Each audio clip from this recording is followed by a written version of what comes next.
क्या? Good morning ma'am. Good morning, good morning. Good morning ma'am. बहुत खुश बोले ना, सारा टॉपिक इंडिपेंडेंट टॉपिक है ना, वैसा तो कुछ नहीं है। हाँ, मल्टीप्लिकेशन कैसे करना, अच्छा इजी, थोड़ा ट्रिकी वे में। हाँ।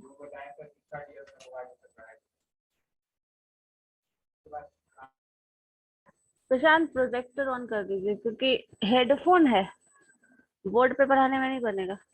ये जाएगा?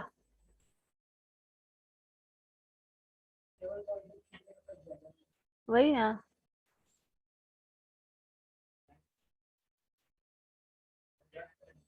हाँ कर लो फिर।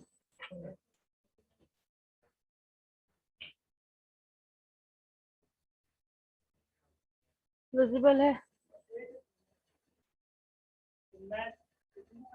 क्या पढ़ना है? हाँ,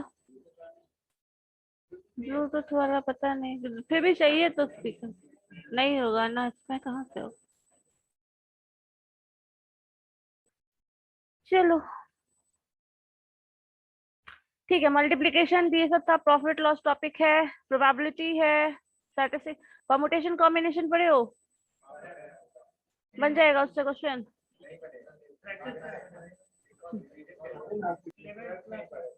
11th 12th में पढ़े थे, ठीक है चलो वहीं से शुरू कर लेते हैं, ठीक है।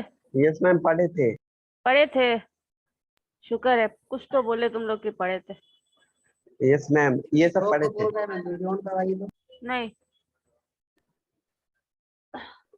तुम बोलेगा ज्यादा। हो गया चलो। क्या परमुटेशन कॉम्बिनेशन में, चलो ठीक है वहीं से अरेंजमेंट शुरू करते हैं। देखो, हाँ, मान लो कोई टर्म हो, सपोज अरेंजमेंट हो, एक मिनट मैंने वीडियो बंद कर रखा है। हाँ, जैसे मान लीजिए कुछ भी है आपके पास, परमुटेशन क्या होता है? अरेंजमेंट।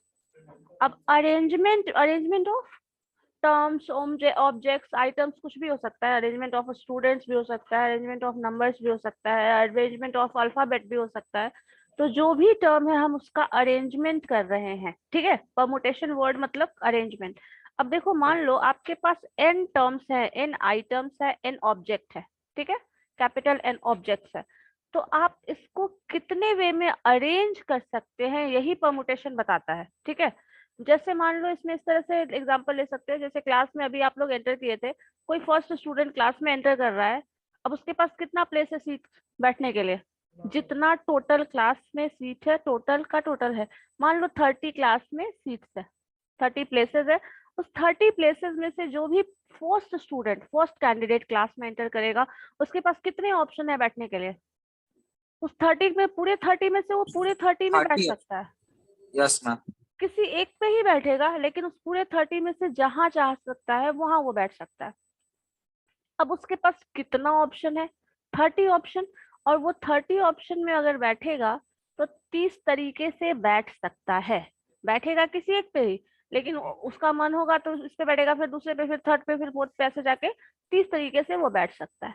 अब इसी के लिए अगर सोचो, दूसरा स्टूडेंट क्लास में एंटर करता है, सपोज दूसरा स्टूडेंट क्लास में एंटर करता है, एक स्टूडेंट जाके पहले बैठ चुका है, दूसरा अगर स्टूडेंट क्लास में एंटर करता है तो एक तो सीट ऑक्यूपाई हो चुका है, बचा क्या? 29 सीट। उस 29 सीट में जो भी लोग इंटर कर रहा है, सेकंड कैंडिडेट, उसके पास ऑप्शन है 29, लेकिन वो बैठेगा कितने पे? सिर्फ एक पे। लेकिन बैठ कितने तरीके से कर सकता है? 29। अब सोच, 29 तरीके से। नेक्स्ट इसी तरह हो जाएगा, 28 वे में बैठ सकता है। इसी तरह नेक्स्ट जो आएगा वो कितने होगा? 27। इस तरह से वो बैठ के, और लास्ट कैंडिडेट जो होगा वो कितने तरीके से बैठ सकता है? एक तरीके उसके से पास कोई ऑप्शन ही नहीं है, एक सीट खाली है, बैठो चुपचाप, नहीं बैठना है बाहर जाओ, यही वाला कंडीशन है ना। सिर्फ यस एक मैम। ऑप्शन है उसके पास, कोई बहुत सारा ऑप्शन नहीं मिलने वाला है उसको, और ये टर्म आएगा। अब देखो यहाँ पे होता क्या है, इस तरह को अगर इस नंबर को देखो ध्यान से, इसको हॉरिजॉन्टली हम ऐसे लिख दे, मान लीजिए पूरा 30 है, 30 वे है आपका फर्स्ट कैंडिडेट के पास, नेक्स्ट के पास 29 वे है, नेक्स्ट के पास 28 वेज है, नेक्स्ट के पास 27 है। इस तरह से लास्ट कैंडिडेट जो होगा उसके पास कितना ऑप्शन है? First, one and only one way. अब इन सब ये जो 30 स्टूडेंट, ये 30 वे में जो बैठ सकता है फर्स्ट कैंडिडेट, वो इंडिपेंडेंट है इस 29 से, है या नहीं?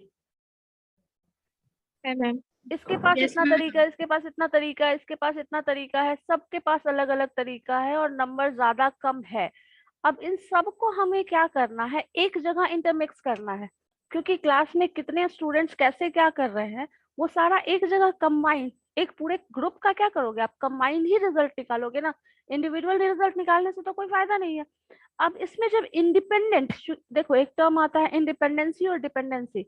आप सपोज एग्जाम में कोई एक स्टूडेंट पास करता है, क्या उस पर डिपेंड करेगा दूसरा स्टूडेंट पास करेगा या नहीं? नहीं डिपेंड करता है। आपका result No, success ma'am. Failure आपका है, दूसरे का रिजल्ट सक्सेस फेलियर आपका है। दूसरा फेल करके उससे आपको कोई मतलब नहीं है, वो रिजल्ट आपको कहीं से अफेक्ट नहीं करने वाला।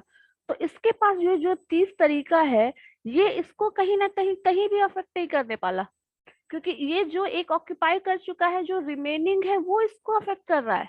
बाकी से उसको मतलब नहीं है, जो एक सीट वो ऑक्यूपाई कर चुका है उससे उसको कोई मतलब नहीं है। इस टर्म को आप इंडिपेंडेंसी समझ सकते हैं। अब ये जहां इंडिपेंडेंट टर्म हो जाता है और सबका रिजल्ट कंबाइन निकालना हो, कभी भी एक सिचुएशन देख लो, मैथमेटिकल सिचुएशन, अगर रिजल्ट्स इंडिपेंडेंट है, आपका आउटकम, सेकंड का आउटकम, थर्ड का आउटकम, फोर्थ का आउटकम, इस तरह सबका रिजल्ट इंडिपेंडेंट है और आपको सबका कंबाइंड रिजल्ट चाहिए, तब कभी भी यहाँ पे मल्टीप्लिकेशन साइन लगाना है। ये प्रोबेबिलिटी हो या परमुटेशन कॉम्बिनेशन हो या कुछ भी टर्म हो, जहां इंडिपेंडेंस हो और कंबाइंड रिजल्ट आपको एक साथ चाहिए, वहां पे हमेशा इसमें के बीच जो आएगा ना वो प्रोडक्ट साइन हो जाएगा, कभी भी। ठीक है, आउटकम इंडिपेंडेंट है, हर इंडिविजुअल का आउटकम इंडिपेंडेंट है, लेकिन आपको रिजल्ट कंबाइंड चाहिए, तब प्रोडक्ट अप्लाई होगा। अब इसमें देखो ध्यान से, ये जो आया 30 इंटू 29 इंटू 28 इंटू 27 इंटू 26, इस तरह से आएगा और ये लास्ट 1 तक आएगा। इसको हम लोग क्या बोलते हैं? फैक्टोरियल। पढ़े होंगे, नोटेशन डालते हैं, मान लीजिए 6 फैक्टोरियल लिखते हैं, then that is equal to 6 into 5। 5 into 4 into 3 into हाँ, 2 सबको पता है ये चीज, 5 into 4 into 3 into 2 into 1। 2 into 1. ठीक है, अब फैक्टोरियल टर्म वहीं से हुआ कि जो भी फैक्टोरियल है वहां से डाउनवर्ड आप जा रहे हैं और मल्टीप्लिकेशन साइन अप्लाई करते चले जा रहे हैं, यही है ना फैक्टोरियल। अब यहाँ पे अगर 30 स्टूडेंट्स ये वाला हम आउटकम देखें, तो दिस इज इक्वल टू, अब कहीं भी अब सोचो तुम, इतना लंबा चौड़ा गुना भाग लिखोगे हर जगह, 30 इंटू 29 इंटू 28 इंटू 27 इंटू 26, पता चला लिखते चले गए, है ना? तो इससे इसका नोटेशन आप आराम से अप्लाई कर सकते हैं, 30 और फैक्टोरियल। फैक्टोरियल का साइन ये दे लो या फिर एक फैक्टोरियल ऐसे देते हैं, वो जो भी साइन देना है वो दे सकते हो। ये तरीका ही परमुटेशन है। और इसको अरेंजमेंट से आप अपने आप, हम अरेंजमेंट से ही क्वेश्चन शुरू किए थे, जो आपका एग्जाम्पल शुरू किए थे, क्या है, क्लास में आप एंटर कर रहे हो, बैठ रहे हो, आपके पास 30 ऑप्शन है, दूसरे के पास 29 ऑप्शन है, तो ये क्या हुआ, वो तरीका ही था ना, आप कितने तरीके से बैठ कर सकते हैं, कितने तरीके से अरेंजमेंट कर सकते हैं। यही अरेंजमेंट को हम इनिशियल लेवल पे अगर इसका सॉल्यूशन देखें, then that is equal to जो भी टर्म है, अगर नंबर ऑफ स्टूडेंट 30 है देन रिजल्ट हो जाएगा 30 फैक्टोरियल, 50 है 50 फैक्टोरियल, 6 है 6 फैक्टोरियल, 10 है 10 फैक्टोरियल। सो पहला अरेंजमेंट का जो तरीका है, जितना नंबर ऑफ टर्म्स है उसको अरेंज करोगे तो वही फैक्टोरियल जो होगा उसका आंसर हो जाएगा। ठीक है, क्लियर है ये चीज, कोई Yes, कंफ्यूजन ma'am. नहीं? No, अब ma'am. मान लो ए से ABCD जो पढ़े हैं आप, इस ABCD में पूरा सारा टर्म आप लिखते चले जाओ, कितना लेटर है? टोटल 26 लेटर, और सब अलग है, सारे स्टूडेंट्स अलग थे। अभी जो क्लास में 30 स्टूडेंट एंटर कर रहे थे, ऐसा हो सकता है एक ही स्टूडेंट 2 बार आए और 2 सीट पे बैठ जाए? नहीं पॉसिबल है। तो जब ये कब पॉसिबल होगा, ये जो अरेंजमेंट मैंने n फैक्टोरियल वाला टर्म बताया आपको, ये कब पॉसिबल है? जब 30 स्टूडेंट है तो 30 स्टूडेंट्स होंगे, डिफरेंट स्टूडेंट्स, एक स्टूडेंट को 2 बार काउंट कर रहे हैं तो वो नहीं आएगा। ठीक है, तो अल्फाबेट का अगर 26 लेटर को आप अरेंज करेंगे, कितने वे में अरेंज कर सकते हैं? 26 फैक्टोरियल। 26 फैक्टोरियल। अगर मान लो कोई वर्ड ले लो, कोई स्पेलिंग, जैसे आंट ले लो, ठीक है, कितना वर्ड है इसमें, ANT, आंट 3 है, तो इसको कितने तरीके से लिख सकते हैं जरा देखिए तो। 3 फैक्टोरियल मैथमेटिकली हम factorial. जानते हैं। अब Yes, इसको ma'am. लिख के देख सकते हो चाहो तो, ANT TNA हम 6 तरीके। लिख सकते हैं 6 तरीके से। Yes, ma'am. Yes, ma'am. बताना पड़ेगा सारा करके या फिर समझ गए? समझ गया मैम। समझ गए ना? समझ गया ma'am. तो 6 ये आपका 3 फैक्टोरियल हो जाएगा, और इसका 3 फैक्टोरियल को सॉल्व करोगे तो क्या हो जाएगा, 3 into 2 into 1 that is equal to 6. 6। लिखने की जरूरत नहीं है, मान लो ये चीज हम लिख सकते हैं। अब ये 6 1 लिखने का जरूरत ऐसे भी नहीं है, तो 6 वे में हम इसको लिख सकते हैं। लेकिन ये तभी होगा जब ये आंट जो था ना, इसका तीनों लेटर डिफरेंट था तब। अगर ये डिफरेंट नहीं होता तब ऐसे नहीं पॉसिबल था, अगर डिफरेंट होगा तभी ये पॉसिबल है। ठीक है, Yes, ma'am. क्लियर है? अगर सारा Yes, का सारा लेटर, अगर 10 वर्ड का कोई लेटर है, 10 लेटर का कोई वर्ड है, तब आप 10 फैक्टोरियल लिख सके सॉल्यूशन निकाल सकते हैं। लेकिन ये नहीं पॉसिबल होगा, और बिल्कुल भी पॉसिबल नहीं होगा जब आपको रिपीटेड वर्ड मिल जाए। हाँ, नहीं हो सकता, वही चीज देखते हैं अब। मैम चलो, रिपीटेशन अलाउ होगा तो पॉसिबल होगा ना?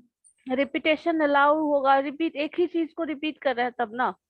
Yes ma'am. वर्ड फॉर्मेशन में तो अलाउड नहीं होगा, लेकिन वर्ड फॉर्मेशन का कभी क्वेश्चन पूछा जाता है ना, जैसे वर्ड फॉर्म करो। College Yes. वर्ड ले लो, कॉलेज में पढ़ रहे हो ना, कॉलेज वर्ड में Double L डबल एल में। डबल ई आ रहा है। अब double Yes. L double E आ रहा है, इस चीज को करके ही दिखा देते हैं। ठीक है, ये मिटा दूं। चलो देखो, कॉलेज का स्पेलिंग सबको पता है ना, कुछ लोग कॉलेज का स्पेलिंग भी गलत लिख देते हैं।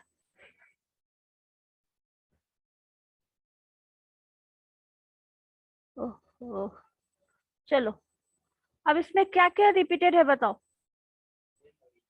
L और डबल E। एल और डबल और ये रिपीट हो रहा है।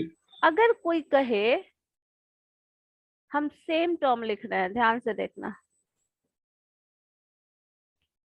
और शुरू से ध्यान से पढ़ो। कंपटीशन वाला आप लोग को पढ़ना भी चाहिए अभी से। लास्ट ईयर तो, अब नेक्स्ट ईयर तो फिर ऐसे भी प्रेशर रहेगा पढ़ाई का। देखो, अगर कोई बोले ये दोनों वर्ड में कोई डिफरेंस है, दोनों वर्ड में कोई डिफरेंस नहीं है, नो मैम। लेकिन हम लॉजिक दें कि ये वाला एल हम यहाँ लिख दिए हैं और ये वाला एल हम यहाँ लिख दिए हैं, दोनों वर्ड तो सेम ही बनेगा। लेकिन अगर वर्ड फॉर्मेशन की बात करें तो ये दोनों वर्ड क्या है, सेम है या नहीं बताओ? दोनों वर्ड तो कॉलेज ही है, लेकिन यहाँ पे ये भी बोला जा सकता है ये एल जो है वो दोनों प्लेस चेंज कर रहा है, इसलिए वो डिफरेंट है। नेक्स्ट में हम ये भी बोल दे ये ई और ये ई हम इंटरचेंज करके लिखे हैं। लेकिन जो वर्ड, अगर क्वेश्चन ये आता है कि कितना वर्ड बन सकता है, तो वर्ड तो वही आ रहा है ना, वर्ड तो उतना ही बन रहा है, वर्ड ज्यादा नहीं बन रहा है। अगर आपसे क्वेश्चन में पूछा जा सकता है कि इस कॉलेज से कितना वर्ड फॉर्म होगा, तो आप ये रिपीटेशन वाला बताएंगे? नहीं बताएंगे। No ma'am. अगर इसमें सीधे ये बोल दिया जाए कितना, अगर इसके हिसाब से देखो तो कितना लेटर है इसमें, 4 है ना, और सॉरी 7 है ना, 4 3 7, 7 फैक्टोरियल वे में इसको लिखा जा सकता है। लेकिन 7 फैक्टोरियल में लिखोगे तो वही चीज है, एल जो कॉमन ये वाला टर्म आ रहा है, रिपीटेशन आ जा रहा है, तो वो मुश्किल है। अब हमें क्या करना होगा, उसका जो तरीका है वो ये होता है कि जितना वर्ड है इसको हम हटा देते हैं।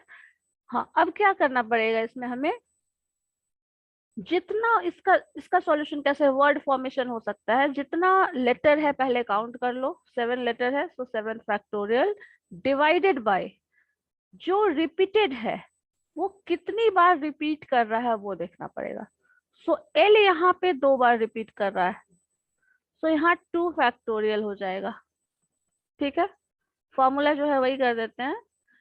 ई जो है वो 2 बार रिपीट कर रहा है, सो 2 फैक्टोरियल, 2 बार रिपीट कर रहा है इसलिए आ रहा है 2 फैक्टोरियल। अगर यहाँ ट्रिपल ई होता तो हम क्या लिखते हैं, यहाँ 3 फैक्टोरियल कर देते हैं। 3 फैक्टोरियल। ठीक है, इतना वर्ड फॉर्म किया जा सकता है। ठीक है, इसी को हम बोलते हैं, ये जितना वर्ड फॉर्म हो रहा है वो सब क्या है, अरेंजमेंट ही है। Yes ma'am. तो इस तरह से अरेंजमेंट कितना हो सकता है ये वो बता रहा है। टोटल निकाल के माइनस करोगे, क्या टर्म माइनस करोगे, ये यहाँ पे कंफ्यूजन हो जाएगा ना। माइनस करके कितना वर्ड फॉर्म करेगा, वैसे भी करेंगे तो सिंपल हम लोग ऐसे क्यों निकालेंगे, क्योंकि परमुटेशन का फॉर्मूला क्या होता है, जितना टर्म है वो लिख लो, n फैक्टोरियल है तो n फैक्टोरियल डाल लो, और डिवाइडेड बाय जो यहाँ पे अगर एक बार रिपीट फॉर्मूला जो एक्चुअल है ना, c अगर एक बार आया है तो यहाँ लिखोगे 1 फैक्टोरियल। 1 फैक्टोरियल लिखने का कोई मतलब नहीं है, लेकिन फॉर्मूला Yes, ma'am. वही है। o कितनी बार आया है, एक बार, तो o के लिए 1 फैक्टोरियल o के लिए आ जाएगा यहाँ पे, समझ गए। l 2 बार आया है, इसके लिए 2 फैक्टोरियल आ 2 जाएगा। factorial. Yes, e ma'am. 2 बार आया है, 2 फैक्टोरियल लिखोगे। g कितनी बार आया है, एक बार, एक तो बार। 1 फैक्टोरियल लिखोगे। ये फॉर्मूला है, तो इसी से डायरेक्टली बना लेते हैं। 1260 तरीके से लिख सकते हैं, और सब में स्पेलिंग अलग अलग करेंगे, रिजल्ट अलग अलग आएगा, वही चीज होगा। जैसे इतना तो करके देखना पॉसिबल नहीं है, कंप्यूटर में डेटा आजकल होता है, डाल दीजिए, वो अरेंजमेंट कितना पॉसिबल है करके बता देगा। जैसे हाँ वो, हाँ वर्ड को अरेंज करके ना, नंबर कितना नंबर में अरेंज कर सकते हो, बस। क्या बोल रहे हैं, क्वेश्चन के पीछे ये थे, एग्जाम में जो आप लोग का सिटिंग अरेंजमेंट होता है, क्या क्या पॉसिबिलिटीज है, हर जगह वैसा होता नहीं है, कॉम्पिटिटिव एग्जाम में ज्यादा होता है। तो कितना अरेंजमेंट पॉसिबल है, ये अरेंजमेंट पॉसिबल देखने का मतलब ये देखो, लॉजिकली अगर इस चीज को समझो तो 1260 बार करके देखना है पॉसिबल नहीं, और उतना परमुटेशन कॉम्बिनेशन लगा के भी कुछ नहीं होने वाला है। कभी कभी क्या होता है, ये परमुटेशन कॉम्बिनेशन बहुत ज्यादा जरूरी हो जाता है जब आपको कुछ भी डिसाइडेड नहीं है, अनडिसाइडेड चीज है, और आपको पता करना है क्या क्या पॉसिबिलिटीज है वहां, तब आप इस केस में अप्लाई करते हैं। जैसे मान लो आप खुद ही कोर्स जो पढ़ रहे हो, जो भी अभी कोर्स पढ़ रहे हो, कहीं ना कहीं से सोच कर ये ऐसा करेंगे, ये करेंगे तो ये होगा, फ्यूचर में ऐसा होने वाला है, इसके अगर ये कोर्स कर लेते तो ऐसा जॉब होगा, ये कोर्स करेंगे तो ये होगा, अभी ये करेंगे तो नेक्स्ट लेवल पे क्या होगा, ये सब क्या है, एक जगह से परमुटेशन कॉम्बिनेशन ही लगा रहे हैं। दिन भर में मान लीजिए 50 काम है आपको, तो 50 काम आप पहले कौन सा करेंगे, सेकंड प्रायोरिटी किसको देंगे, थर्ड प्रायोरिटी किसको देंगे, किसको कैसे करेंगे, किस टाइम में करेंगे तो पॉसिबिलिटी अच्छा है, मतलब जो भी है वो चीज आप करके क्या करते हो, ये सब प्रैक्टिकल, ये सब का मैथमेटिक्स का क्या बता रहा है, क्या बता रहा है, पूरा प्रैक्टिकल नॉलेज बता रहा है। जो कुछ भी ये सब कुछ पढ़ते हैं हम लोग, प्रॉफिट लॉस पढ़ते हैं, हाँ जो है वो पॉसिबिलिटी बता रहा है, कैसे कैसे करोगे, कितने तरीके से कौन सा काम कर सकते हो, और कौन से तरीके से करोगे तो उसमें ज्यादा इफिशिएंटली तुम्हारा काम हो जाएगा। जैसे एग्जाम में पढ़ ही रहे थे आप लोग, एक हफ्ते में पूरा एग्जाम हो गया, कौन सा पेपर पढ़ना है, कब, किसके लिए कितना टाइम मिलेगा। अब सोचो इस चीज को, अगर एक हफ्ते बाद का पढ़ने का टाइम दिया गया है, एक हफ्ते के बाद एग्जाम है, पूरे एक हफ्ते, सबसे पहले कौन सा सब्जेक्ट पढ़ना शुरू करोगे, जो सबसे पहले है वही पढ़ोगे। अब सोचो तुम जरा, जो सबसे पहले है वो तुम फर्स्ट डे पढ़ रहे हो, सेकेंड डे पढ़ रहे हो, ऐसे पढ़ते, जो लास्ट डे क्या कौन सा पढ़ोगे, जिसका एग्जाम कल है वो पढ़ोगे, कि जो सबसे लास्ट में एग्जाम है वो पढ़ोगे, बताओ कौन सा पढ़ोगे।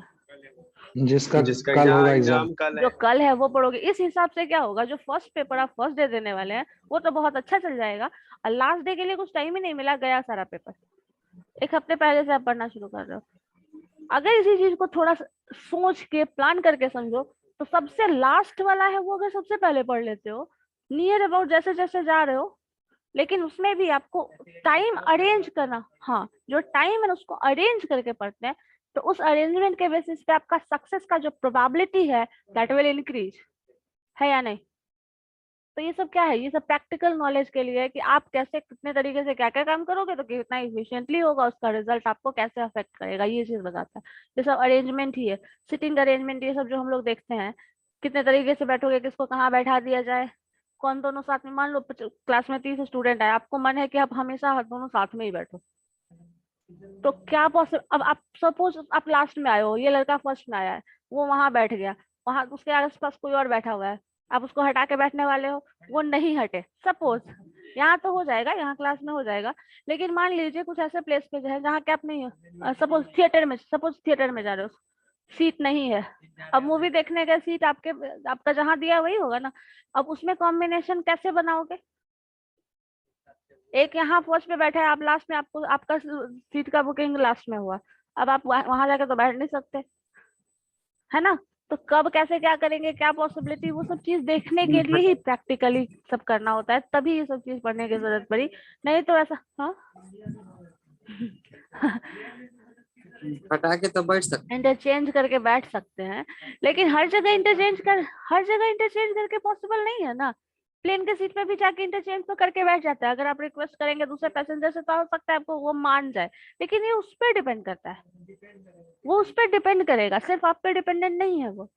लेकिन अगर वहाँ आपको भी तो प्रोबेबिलिटी है ना मैम, क्या वहाँ मान भी प्रोबेबिलिटी, सकता, वही वो तो मान भी सकता, नहीं प्रोबेबिलिटी, भी मान सकता। हाँ तो वो प्रोबेबिलिटी 1/2 इंक्लूड करना पड़ेगा फिर उसमें।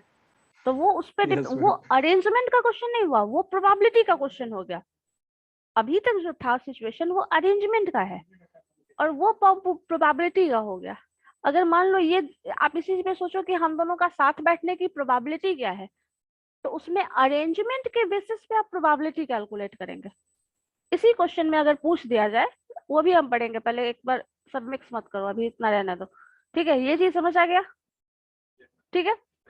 अब अगर मान लो इसी क्वेश्चन में ये पूछ दिया जाए कि ये जो डबल एल है ना, ये हमेशा साथ में रहेगा, हाँ, तब कितने तरीके से लिखा जा सकता है? हाँ, तब इन दोनों को एक कंसिडर करके तब कैसे करोगे ये बताओ। ठीक है, 6 फैक्टोरियल। आगे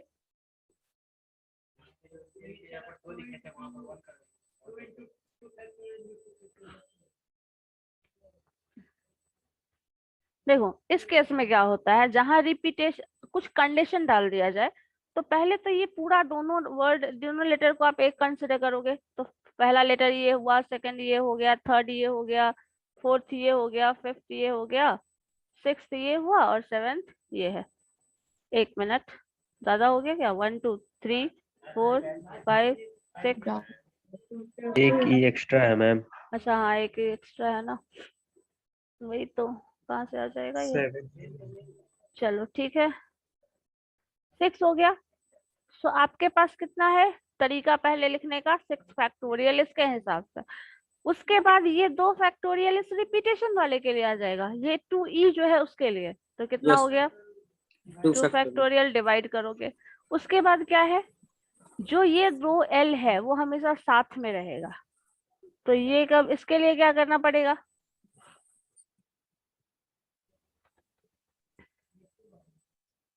एक ही मान लेंगे, एक ही मान तो रहे हैं, लेकिन इसका भी तो अरेंजमेंट पॉसिबल है 2 वे में। ये एल इधर आ जाएगा, ये एल इधर आ जाएगा, दोनों साथ में रहेगा, लेकिन दोनों साथ में इंटरचेंज हो सकता है। इंटरचेंज करेगा मैं।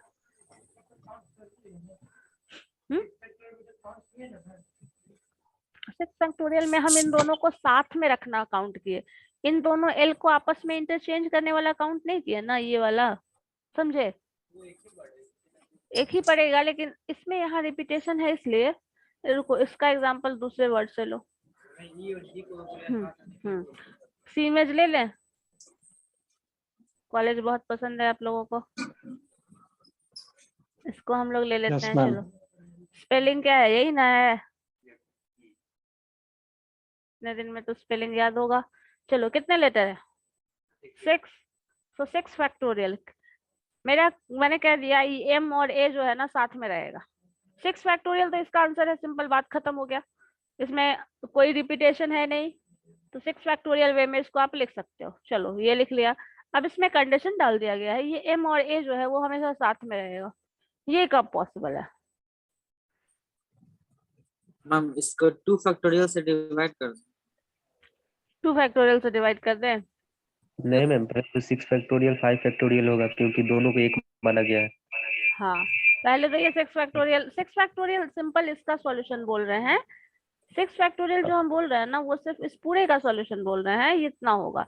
अब इसमें एम और ए साथ वाला कंडीशन अगर इम्पोज करेंगे तब क्या होगा, ये पूछ रहे हैं। पहले तो ये 5 फैक्टोरियल हो जाएगा, उसके बाद ये जो केवल 1 एम ए फैक्टोरियल होगा। है, एम और ए है, वो वो दो तरीके, मतलब एक 3 नहीं, 2 टर्म है ना, टू टर्म। ये दोनों आपस में इंटरचेंज, जैसे एम ए लिखोगे, ए एम, एम ए साथ में रहेगा, तो एम ए साथ में भी रह सकता है ना, जैसे ए इधर आ जाएगा, एम इधर आ जाएगा। जैसे आप दोनों साथ में बैठने वाले हो, हमेशा हमेशा साथ में बैठने वाले हो। साथ में बैठने का मतलब ये नहीं आप यहाँ बैठे वो वहां बैठे, फिर वो यहाँ बैठ जाए आप वहां बैठ जाओ, आपस में इंटरचेंज हो सकता है ना। सो वो इंटरचेंज होगा तब कैसे कितने वर्ड बनेंगे। 6 फैक्टोरियल, 6 नहीं 4 है, 5 हो गया ना। फैक्टोरियल इंटू 2 फैक्टोरियल, पक्का। इंटू होगा कि डिवाइड होगा? अपन होगा, डिवाइड होगा मैम। क्योंकि Divide कंडीशन किसी पे डालोगे तो क्या होगा, कम हो जाएगा या ज्यादा होगा? कम हो जाएगा। कम होगा।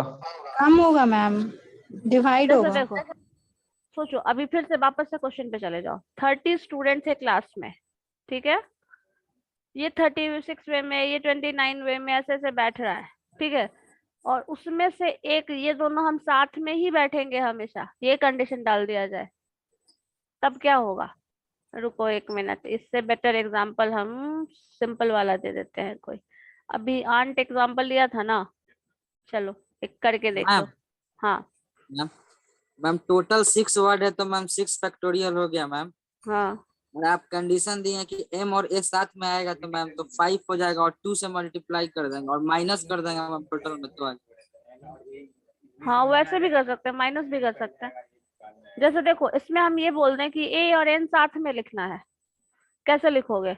ए एन टी हो गया, क्या हो गया यहाँ पे? 3 फैक्टोरियल पहले हो जाएगा। एन ए टी होगा, yes ma'am. N A T, और क्या हो सकता है? टी एन ए, मैम उसके टी बाद हो जाएगा। T T N. A N. कितना वे बना? और भी पॉसिबिलिटी है तो सोच के बताओ। ये दोनों हमेशा साथ में रहना है बस। क्या हो गया, कम हुआ या ज्यादा हुआ? कम कम गया हुआ। है ना, तो यहाँ भी कम होगा, तो यहाँ पे डिवीजन में 2 फैक्टोरियल हो जाएगा।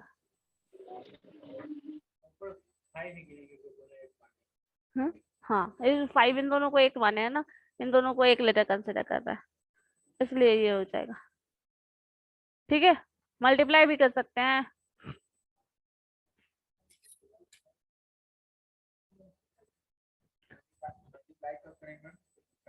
रिपीटेशन, जब रिपीटेड वर्ड मिलेगा ना, उस केस में मल्टीप्लिकेशन हो जाएगा। हाँ, रिपीटेड वर्ड जहाँ आएगा उसमें हो जाएगा। अगर रिपीटेड वर्ड में, उसमें डिवीजन तो ऑलरेडी हो रहा है, उस डिवीजन के बाद मल्टीप्लिकेशन, और उसमें भी अगर रिपीटेड वर्ड है तो मल्टीप्लाई हो जाएगा। ठीक है, रूल है ना, वही तो रूल होता है लिखवाने के लिए। अच्छा ठीक है, प्रैक्टिस करो ना, रूल लिख लेना एक जगह, होगा तो 2-4 ही रूल है, कुछ नहीं है, 3 ही फॉर्मूला है। ठीक है, ये रिपीटेशन वाला ये हम अभी बताना नहीं चाह रहे थे, ये वाला जो कॉम्बिनेशन करके, एक फॉर्मूला है आपका n फैक्टोरियल, जिसमें सब डिस्टिंक्ट एलिमेंट हो, सब लेटर डिफरेंट है, तब रिपीटेशन होगा अगर, तो उसमें क्या हो जाएगा, n फैक्टोरियल। लिखते चले जाओ ना, फर्स्ट में लिखो, परमुटेशन में लिखो, परमुटेशन ब्रैकेट में अपना अरेंजमेंट लिख देना, ठीक है, हर जगह परमुटेशन लिख लीजिए हेडिंग, ब्रैकेट में अरेंजमेंट, परमुटेशन को सिनोनिम्स मान लो अरेंजमेंट का, सब सब लैंग्वेज का अपना भाषा है ना, जो भी permutation means arrangement. The total number of arrangement of n distinct elements, या डिस्टिंक्ट वर्ड नहीं लिख पाओ तो डिफरेंट एलिमेंट्स भी कर दो, टोटल नंबर और of arrangement of n different elements, n different elements और objects, एलिमेंट के बाद कर दो, the total number of arrangement of n different elements और object, एलिमेंट को कुछ भी बोल सकते हो, और ऑब्जेक्ट और वर्ड्स और कुछ भी, is n factorial. Ma'am arrangement के बाद क्या बोले? Arrangement of n different elements is n factorial. Is n factorial. ठीक है, रूल नंबर 1 ये था. चलो सेकंड. अच्छा एग्जांपल लिख लो. सीमेज में कितना लेटर है? 6. तो 6 फैक्टोरियल कर लो. ठीक है, और एग्जांपल लिख सकते हो. There are 30 students then 30 factorial, क्योंकि 30 स्टूडेंट में तो पक्का है कि 30 डिफरेंट ही स्टूडेंट्स होने वाले हैं, रिपीटेड स्टूडेंट नहीं होने वाले. ठीक है, सेकंड रूल में कर लीजिए. If repetition is allow, if there is repeated number of terms, items or objects, ma'am repeat करिएगा फिर से. if there is repeated number of elements is present. elements words, word रख लो तो ज्यादा समझ में आ जाएगा. जैसे कॉलेज था, words is there, number of element. number of element क्या था? Words is there. If Word is- repeated number of elements or words is there, then is present भी लिख सकते हैं. is there, then the total number of arrangements,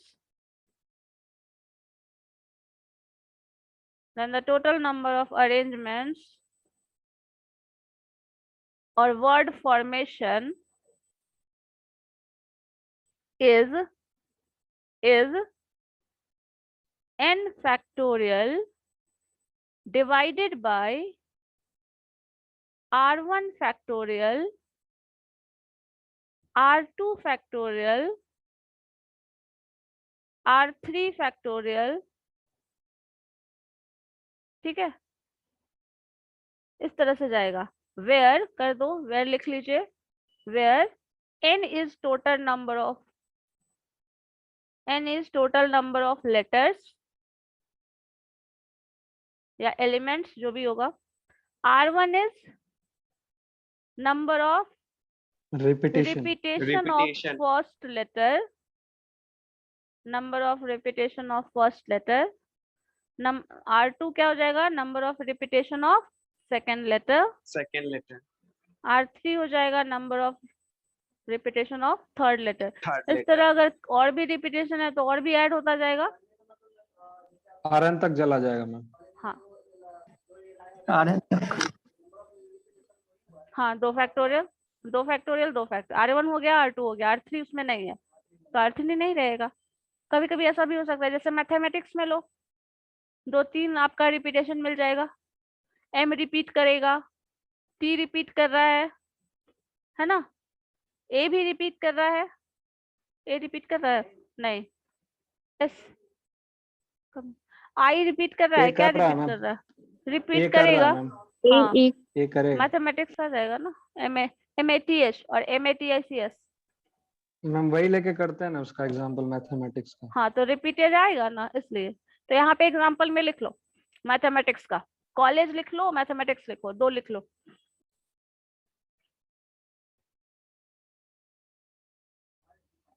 हाँ, रास्ते में थे. चलो कॉलेज लिख लो. तो कॉलेज का क्या हो जाएगा? कम इन आ जाओ. अरे कहा तो आने को, आओ. हाँ, कॉलेज का क्या हो जाएगा? कंडीशन की बात नहीं 7 कर रहे. factorial upon 2 factorial and 2 हाँ. factorial. हाँ, divided by 2 factorial into 2 factorial. तो इस अभी रिपीटेशन कंडीशन नहीं इंपोज कर रहा है, कंपटीशन भूल जाओ.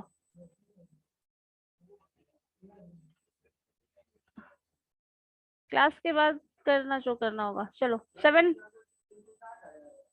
जो हाँ आ सकता है क्या? इसका कॉलेज का 7 फैक्टोरियल के बाद 2 फैक्टोरियल डिवाइड भी होगा ना. 2 फैक्टोरियल इधर होगा, 2 फैक्टोरियल इधर होगा, तो कितना हो जाएगा? 7 फैक्टोरियल को ब्रेक करके लिख लो. सीमेज का कितना आंसर आया था? लिखे वो सॉल्व करके. सीमेज का आंसर सॉल्व करके लिखो, 1 मिनट रुक जाओ। मैम 60 आया था। 63 6 720 हो जाएगा बाबू, 720 हो जाएगा। कितना है? 6 फैक्टोरियल है ना?